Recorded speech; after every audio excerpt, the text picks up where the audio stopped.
I'm Ilma Nabila from IPSE 2019. In this video, I want to tell you about Newton's law and several things that relate to it in another term, such as in biology, physics, math, technology, also in engineering.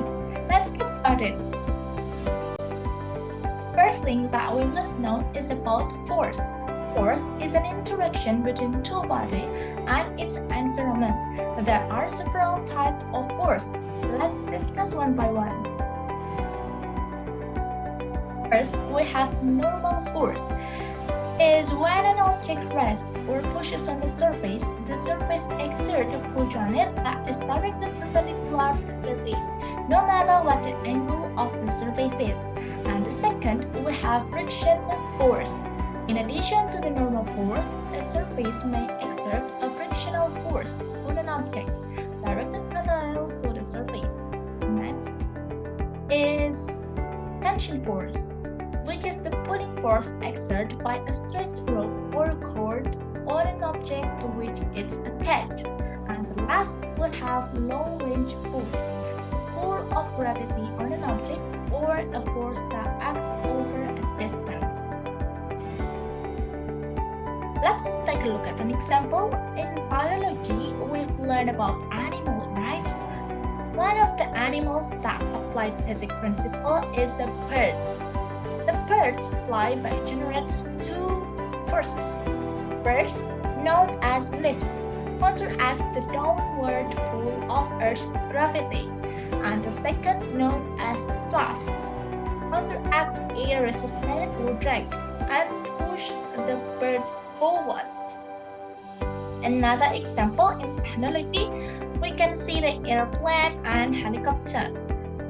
Both of that move when forces push or pull them in a certain direction, such as thrust from the engine pushes it forward, while drag or air resistance pulls it back. Lift from the wings or rotor shoots it upward, while gravity tugs it back down to Earth. Okay. To help identify the relevant force, we can make the free body diagrams. Shown here, diagram showing the chosen body by itself free of its surroundings, with vector drawn to show the magnitude and direction forces applied to the body by the various other body with it. So there are the original picture of the object and then the picture that are already made free body diagrams. To determine the forces, you also have to use mathematical principle, which is trigonometry. So you meet again with the sine, cos, and tan. Okay, we jump to the main topic. Is about Newton's law. The first law is a restatement of Galileo concept of inertia. The key word in this law is continuous. An object to do whatever it happens to be doing unless a force exerted on it, or when an object at rest will remain stationary and an object in motion will continue to move at constant speed unless there is an external force affecting it. Okay, this can be demonstrated when a tablecloth withheld skillfully from beneath the face or bottle like this, sitting on the tabletop, leaving the face and the bottle in their initial state of rest. On the other hand, if an object is moving, it continues to move without changing its speed or direction, as evidenced by space probes that continuously move in outer space. In there, where there is no air, moving object will keep drifting away forever, so they move in a constant speed. This is the mathematical equation about Newton's first law. We have the sigma f equal 0. It's when the object is in equilibrium. Okay, the concept of the Newton's first law also occur in airbag technology, When the car stops suddenly, the driver and passenger will seem as though a force is pushing them forward. This is the consequence of Newton's first law. Then, when there is a collision, the airbag will inflate automatically as a reaction from the force to prevent passengers or drivers from hitting the object in front of them. Next, we have Newton's second law. This is the relationship between resultant force, mass, and acceleration. Resultant force is the sum of all forces acting on the object. The acceleration of an object is directly proportional to the resultant force acting on it, and is inversely proportional to its mass. The direction of the acceleration is in the direction of the resultant force acting on the object. This is the mathematical equation about Newton's second law. We have sigma F equal m times a. M means the mass and a means acceleration. This Newton law also occur in human and animals' life, such as you can see here. This is the flying squirrel, or also called as gliding squirrel. Gliding means the mode of locomotion in which animals move through the air in a controlled fall. So, when this squirrel jumps out of the tree, it falls toward the ground due to the downward force of gravity. Air resistance slows the animal's fall just as it slows the motion of any object moving through air. The more air-resistant an animal encounters, the slower and more controllable its fall.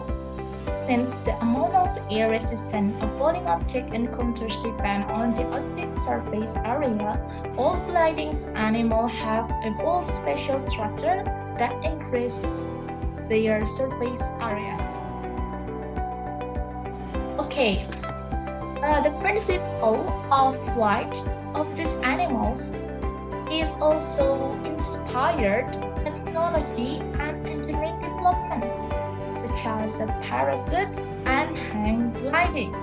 A parachute is generally used to slow the descent of a person or object to Earth or another celestial body within an atmosphere.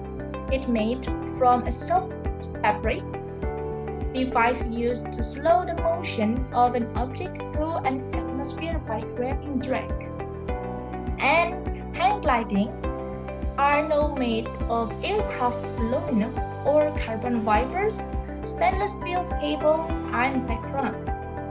Pilot's prone position when flying gives hang gliding the feeling of flying like a bird. Also, we have the motorcycle or motorbike here.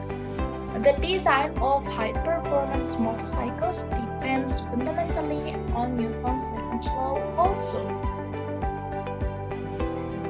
Okay, here's the last point from Newton's law, which is Newton's third law.